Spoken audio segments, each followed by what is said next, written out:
Dr. Joyce Banda ndi zimenezi kufika pano pa Bingu International Convention Center mchithunzi mwanumo. These are live pictures kuchokera kuno ku BICC mu mzinda wa Lilongwe. Dr. Joyce Banda akwera galimoto ya mpanda ndi Kumbo Hastings Kachali. A lot of action is going to happen here this week. Ndipo nanena sobo yamba kuti kukhala ma running mate review malo ano anthu tizidzidzimuka kuti kodi awabwera ndi ndani ndi zomwe zizichitika pano kupereka chithunzithunzi kwa ena omwe mukutimvera pa wireless ya Times. Kumbo Kachali avala ndi tusuti imene ya black necktie wawo wa red nkati shirt ya white ndipo mai Joyce Banda avala ndithu momwe madziwira anthu amati JP amayika paphewachi avala ndithu suti yawo pamenepo yosoketsa ya gauni avala mpango ayika ndithu tawo zomwe amayika paphewa nthawi zonse kufika pamalano pa galimoto ya mpanda yomwe ndithu akweramo iwo angati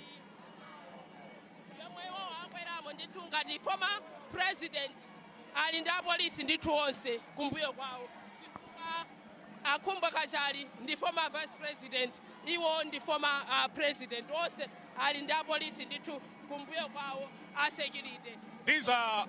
These are live pictures coming to you from Bingu International Convention Center. Galimoto ya mpanda imene akwera Dr. Joyce Banda ndi Kumbo Kachali kufika pano pa BICC. Akuluakulu a Malawi Electoral Commission ndi amene andanda pakuti walandire akuluakulu amenewa ndi azipani zawo PP komanso Freedom Party akuluakulu so azipani zimenezo agawana ndithu kupatsana mipata. Tikuona PP apo alipo anayi kosa Freedom Party tikuona so alipo so anayi akundanda kuti awalandire pomwe kutsogolo kwenikwenuko tikuona mkulu oyendetsa zisankho kubungwe la MEC amene wa Andrew Mpesi MEC Chief Elections Officer amene ayima akumeneko kuti awalandire mai Banda ndi running mate awo kulowa mchipinda chimene. Dr. Joyce Banda kutsika mgalimoto yawo imene adakwera ndi Kumbo Kachali ndipo anyamula m'manja mwawo mbendera ya PP kumbuyo kwawo kuli Kumbo Kachali komanso Banda. Banda, let's talk about Banda. Banda, Richard. You are always supportive. Very supportive. And how is onse amakhala ali pambuyo pa mai kuli function ngakhale kalekale ali president kuli function amakhala ali pambuyo pawo nthawi zonse pambali pawo kuwathandizira ndithu ndi amene wanso ndithu afika malo ano kuwaperekeza mai Joyce Banda ndi Kumbo Kachali. Nditha kunena kuti reunion Brian chifukwa anthu asinanganali samalekana ndiyoti mwina ngati analekana pakatipo basi anthu matota basi mwina adakhalapo president ndi vice president ndi timu imene inalipo from 2012 to 2014 ndithudi timu yake inali imeneyi ndi apa titha kunena ndithu kuti reunion chifukwa Kumbo Kachali anatuluka mchipani chomwechi kukayambitsa chipani chawo apa abweranso limodzi kubwera pamalano ngati running mate zomwe zikutanthauza kuti ngati Joyce Banda akukayimiradi pa 16 September pano ngati akukayimiradi ngati zotheka kupereka mapepala osaka zitha kutheka kunena kuti ine sindipitirizaso ndi join awa zotheka bwinobwino ndithu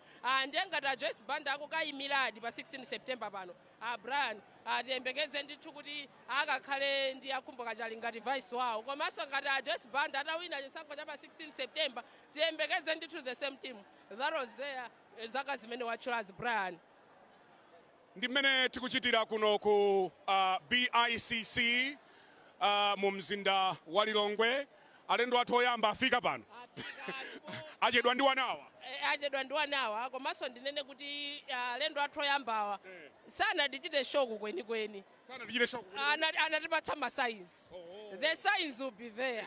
Anatipatsa masigns kuti akubwera ndi akuti tione kuti kodi alendo. There is also heavy action mawa pa 9 koloko mawa tupavuta mawa APA mwakhala chifukwa Brian ndikambe zambiri ngati chifukwa anthu kunjako akhalako kamba zambirimbiri ma social media kodi EPM ali kuti EPM sakuoneka kodi chikuchitika ndi chani ndiye mawa ngati EPM abwere malo ano kuvuta ndi abwera obviously and obviously kuzavuta sikuzakhalanso ndithu BICC yomwe timayidziwa pazavuta pamalo ano chifukwa olowaona momwe adutsa amayi Joyce Banda akungoona zipata zimene zanasiya kampata apo kuti anthu azilowera mkatimo komatu anthu akankha uko alowera uko akankha uko alowera kumeneko ndiye pabwera khwimbi ndithu la anthu ochuluka kwaperekeza awiri amenewa koma ndimakamba nkhani yonena kuti leloli si nkhani yoti achita kutipatsa kuti tadzidzimuka anatipatsa masayinzi kuti atha kubwera ndo akuti tiona mawa pano kuti kodi apita munthalika atipanga shoko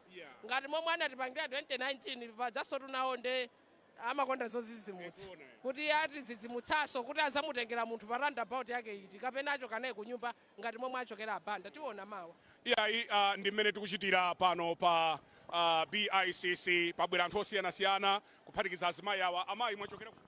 Ine ndachokera ku Mchinji. Mwachokera ku Mchinji? Yeah. Mwamva kuti chikuchitika nchani pano? Ndamva zoti kuli amayi afuna kukapereka manifesto yawo ndetu defendable kuti tizasangalale nawo komanso tikavotere chifukwa atazunzika nthawi yayitali tione ulamuliro wina. Inu ndi APP? Ine ndine wa PP kwambiri ndipo ndimayinyadira ndimayikonda kwambiri. Mukavotera Joyce? Ndikavotera amayi Joyce Banda. Chabwino. Ndithu. Amayi mwachokera kuti? Ndachokera ku Mchinji. Mwachokera ku Mchinji? Mwamva kuti chikuchitika nchani? Zikuchitika zosangalatsa talandira amayi Joyce Banda.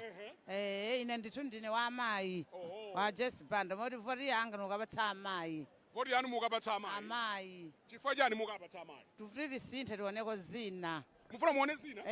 Bwanji kwa bwanji kudziko? Hayi kulibogwa zinthu koma kwa bwanji kudziko kwa amayi? Kubogwa zina koma tulionetsa kuti kodi fertilizer ligula morani. Nkhani yakula kumudzi kumfeteleza? Kunchinjiko? Kulikonse kunchinjiko khakokha ayi koma maboma onse koma ine ndine wakunchinji tiye mavwere. Tiye mavwere? Ndiye mufuna mutsatira nkhani ya fertilizer? Kuti tikaguleko mwina wotsika kwa mtengo. Zidayenda bwanji ujeni ulimo chaka chino kumene? Wovutira. Wovutira? Mudalibolandira fertilizer? Fertilizer ole? Tidalibolandira. Tidalibolandira? Tidalandira olandira wa ujeni wa amene sidi chani koma tinagula mavutikira. Ndithu. Ndikukhanga kuti mkatimu mutipatsa saini ngati ziyambe. Amayi mwachokera kuti? Ine ndachokera ndine Betha Semu ndachokera ku Mchinji ineyo. Ku Mchinji? Mwamva kuti chikuchitika nchani pa? Ine ndamva zonena kuti kuli udzatula makalata ya amayi rufuna amayi omwewo basi. Chifukwa chani amayi omwewo? Amayi omwewo amene tikangoyima mimba simene timakatamukira kuchipatala. Ndalama. Amatilandilitsa ndalama. Amayi Joyce Banda? Amayi Joyce Banda amene wawa.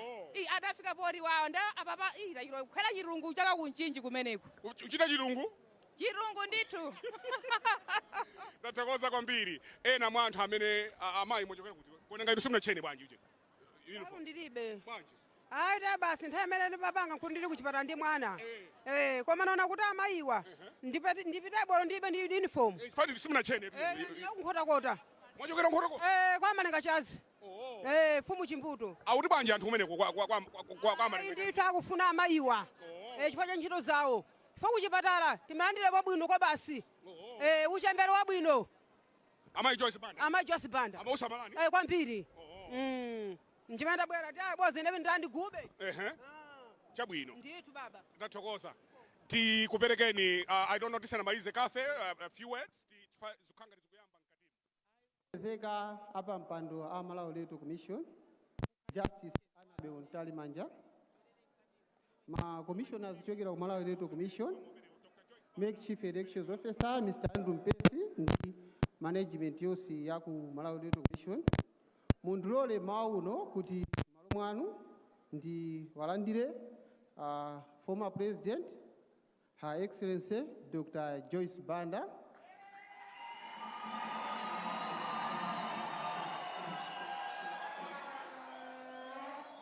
komanso a former Vice President, His Honor,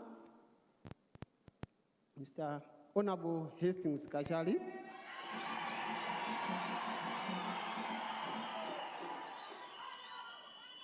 komanso a former Chief Justice, retired AC, Justice Joyce Banda,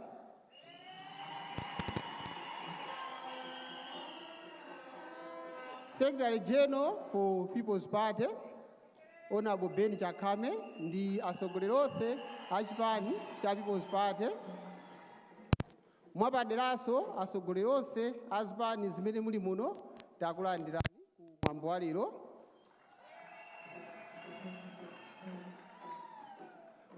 Komishoni ili pano kuti ilandire kalata zoyimira pa chisankho kuchokera kwa amene akufuna kuzayimira chipani cha People's Party.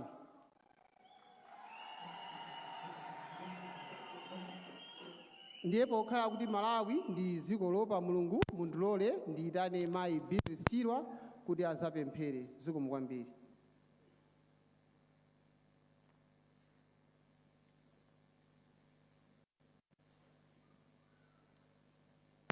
Allow me to write on the protocols already observed by Mr. Sangwani Mwafrirwa, the Director of Media and Public Relations. Thank you. Let us bow our heads in prayer.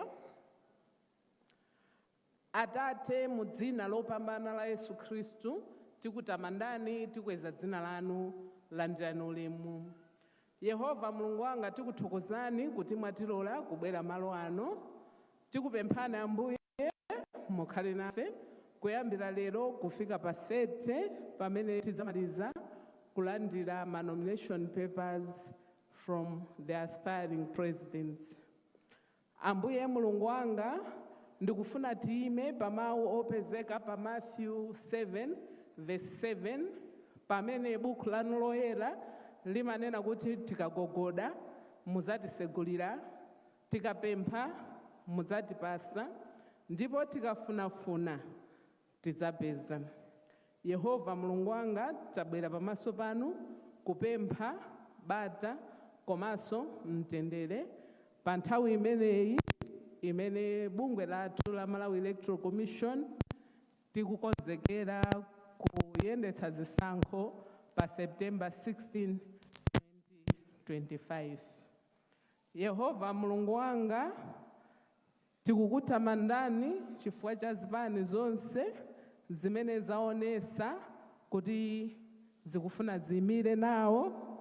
Ambuye Mulungu wanga apatseni mitima yoleza, ndipo dzina lanu Yehova lidzapitirire kukhala la mtendere. Bungwe la Malawi Electoral Commission tikupempherera atsogoleri onse kuti mzimu wanu ukhale nawo pamene akugwira ntchito imeneyi. Yehova Mulungu wanga khala nafe ndipo mpano, ndipo mupitirize kukhala nafe. Mu dzina lopambana la Yesu Khristu ndapemphera. Amen.